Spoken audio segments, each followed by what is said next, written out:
Hey everyone, Mike Hidalgo here. Thank you for joining us on another FCP Euro DIY.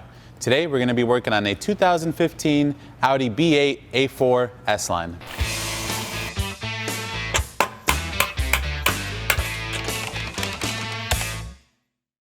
Today we're going to be focusing on the engine air filter aspect of this kit. We're going to be showing you how to replace that and get that serviced.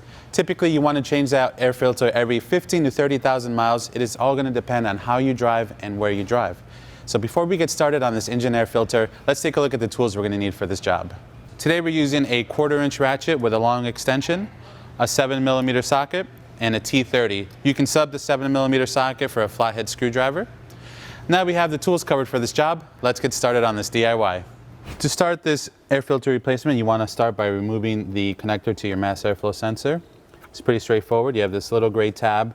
You're going to push it forward like that, and then you can go ahead and disconnect this electrical connector.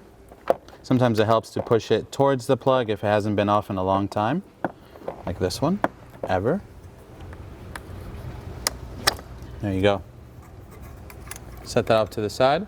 The next step, you're going to want to remove this hose clamp right here. You can use a 7mm socket or a flathead screwdriver. Today we're using a 7mm socket. Should be able to pop that off. Just let that set to the side.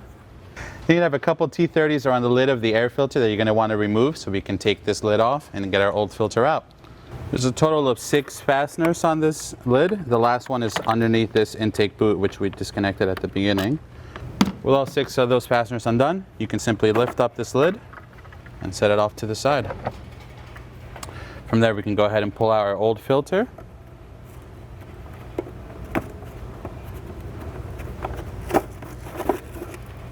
As you can see, this one's pretty worn. It's original to the vehicle.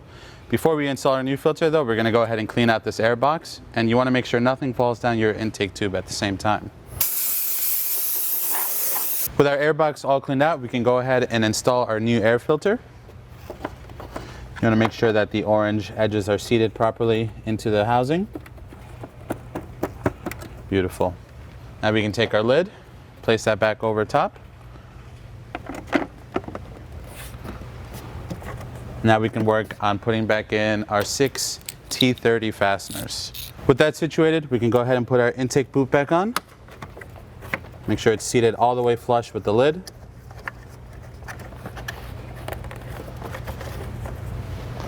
Again, this is a 7mm if you're using a socket, or a flathead screwdriver will work just as well. Nice and snug. And last but not least, our mass airflow sensor. Put in, push our gray tab back in. Boom, baby.